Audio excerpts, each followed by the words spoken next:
ಯುಗಾದಿ ಕಳೆದು ಸರಿ 9ನೇ ದಿನಕ್ಕೆ ಶ್ರೀ ರಾಮನವಮಿ ಹಬ್ಬ ಬರ್ತದೆ. ಇವತ್ತು ನಾನು ರಾಮನವಮಿ ಹಬ್ಬದ ಪ್ರಯುಕ್ತ ಕೋಸಂಬರಿ, ಪಾನಕ ಹಾಗೆ ಮಸಾಲೆ ಮಜ್ಜಿಗೆಯನ್ನು ಮಾಡಿದ್ದೇನೆ.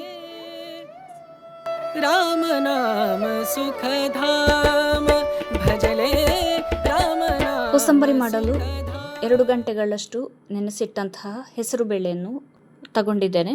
ಇದಕ್ಕೆ ತುಂಡು ಮಾಡಿದಂತಹ ಮುಳುಸೌತೆ, 1 ಕಾಯಿ ಮೆಣಸು, ರುಚಿಗೆ ತಕ್ಕಷ್ಟು ಉಪ್ಪು ಮತ್ತು ಸ್ವಲ್ಪ ಕಾಯಿ ತುರಿಯನ್ನು ಹಾಕ್ತಾ ಇದ್ದೇನೆ.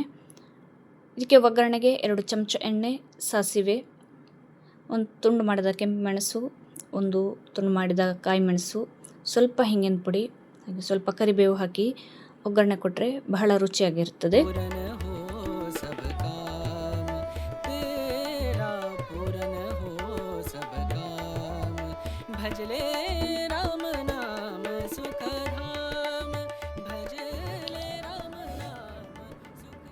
ಹೆಸರುಬೇಳೆಯಿಂದ ಮಾಡಿದಂತಹ ಕೋಸಂಬರಿ ರಾಮನವಮಿಗೆ ತುಂಬ ಸ್ಪೆಷಲ್ ಅಂತ ಹೇಳ್ಬೋದು. ಇನ್ನು ಮಸಾಲೆ ಮಜ್ಜಿಗೆ ಮಾಡಲಿಕ್ಕೆ ನಾನು ಸ್ವಲ್ಪ ಮಜ್ಜಿಗೆ ತಗೊಂಡಿದ್ದೇನೆ. ಮಜ್ಜಿಗೆ ಇಲ್ಲಾಂದರೆ ಮೊಸರನ್ನು ಸ್ವಲ್ಪ ಮಿಕ್ಸಿಗೆ ಹಾಕಿ 1 ರೌಂಡ್ ರುಬ್ಬಿದ್ರೂ ಸಾಕಾಗ್ತದೆ. ಇನ್ನು ನಿಮಗೆ ಬೇಕಾದಷ್ಟು ನೀರನ್ನು ಸೇರಿಸ್ಕೊಂಡು ತೆಳ್ಳಗೆ ಮಾಡ್ಕೊಳ್ಬಹುದು. ಇನ್ನು ಇದಕ್ಕೆ 1 ತುಂಡು ಶುಂಠಿ ಹಾಗೆ 1 ಕಾಯಿ ಮೆಣಸನ್ನು ಜಜ್ಜಿ ಹಾಕಿದರೆ ಬಹಳ ರುಚಿಯಾಗಿರ್ತದೆ.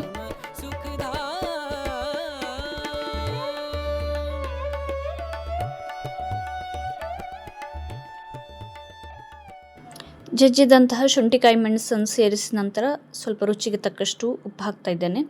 ಹಾಗೆ ಸಣ್ಣಕ್ಕೆ ತುಂಡು ಮಾಡಿದಂತಹ ಕೊತ್ತಂಬರಿ ಸೊಪ್ಪು, ಇನ್ನು ಒಗ್ಗರಣೆಗೆ ಎಣ್ಣೆ, ಸಾಸಿವೆ, ಕೆಂಪು ಮೆಣಸು, 1 ಕಾಯಿ ಮೆಣಸು ಹಾಗೆ ಸ್ವಲ್ಪ ಕರಿಬೇವು ಎಲ್ಲವನ್ನು ಹಾಕಿ ಒಗ್ಗರಣೆ ಕೊಟ್ಟರಾಯಿತು.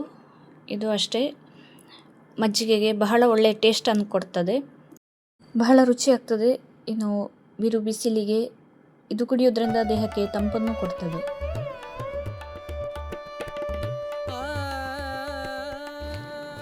ಇನ್ನು ಪಾನಕನ್ನು ಅಷ್ಟೇ, ಇದಕ್ಕೆ 1 ತುಂಡು ಬೆಲ್ಲ ತಗೊಂಡಿದ್ದೇನೆ.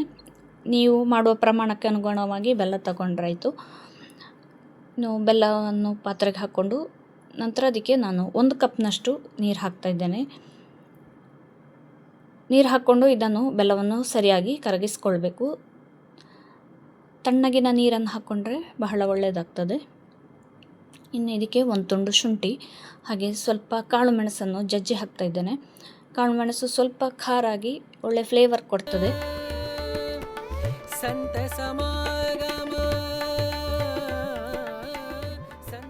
ಜಜ್ಜಿದ ಶುಂಠಿ ಕಾಳು ಮೆಣಸು ಸೇರಿಸಿ ಅದ ನಂತರ 1 ಚಿಟಿಕೆ ಉಪ್ಪು ಸೇರಿಸಿದ್ದೇನೆ. ಪಾನಕವನ್ನು ಬೇಕಾದಲ್ಲಿ ಸೋಸಿಟ್ಕೊಳ್ಬಹುದು. ಕೋಸಂಬರಿ, ಪಾನಕ, ಮಜ್ಜಿಗೆ ಎಲ್ಲವೂ ರೆಡಿ ಮಾಡಿ ಆಯಿತು.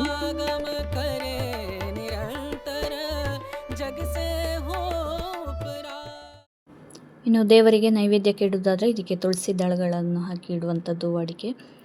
ಎಲ್ಲರಿಗೂ ರಾಮನವಮಿ ಹಬ್ಬದ ಶುಭಾಶಯಗಳು. ವಿಡಿಯೋ ನೋಡಿದ್ದಕ್ಕಾಗಿ ಧನ್ಯವಾದಗಳು.